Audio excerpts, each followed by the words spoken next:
Super star Mahesh బాబుకు ఆయన ఫ్యామిలీకి రాజకీయాలతో లింక్స్ ఉన్న మహేష్ మాత్రం డైరెక్ట్గా ఎప్పుడూ పాలిటిక్స్ గురించి మాట్లాడింది లేదు. గతంలో తన పెద్ద బావ గుంటూరు ఎంపీ గల్లా జయదేవ్ ఎంపీగా పోటీ చేసినప్పుడు మాత్రమే మహేష్ ఇండైరెక్ట్గా మాత్రమే జయదేవ్కు తన సోషల్ మీడియా ద్వారా మద్దతు ప్రకటించాడు. మహేష్ సినిమాల్లో సైతం ఇప్పటి వరకు పొలిటికల్ డైలాగ్స్ కనిపించవు.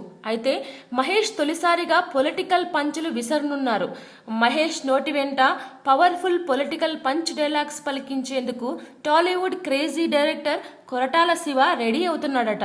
మహేష్ ప్రస్తుతం మురుగదాస్తో చేస్తున్న మూవీ కంప్లీట్ అవ్వగానే కొరటాలతో భరత్ అను నేను అనే మూవీ చేయనున్నాడు. ఈ సినిమాకు సంబంధించిన కొన్ని సన్నివేశాల్లో మాత్రం రాజకీయాలకు లింక్ ఉంటుందని, ఇప్పటి రాజకీయాలకు లింక్ అయి ఉంటాయి.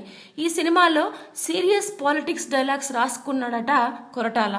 ఏదేమైనా తొలిసారిగా మహేష్ నోటి వెంట పవర్ఫుల్ పొలిటికల్ డైలాగ్స్ ఎలా ఉంటాయో అన్న ఆసక్తి అందరిలోనూ నెలకొంది. Please subscribe. Hi, it's me Purna. Please subscribe.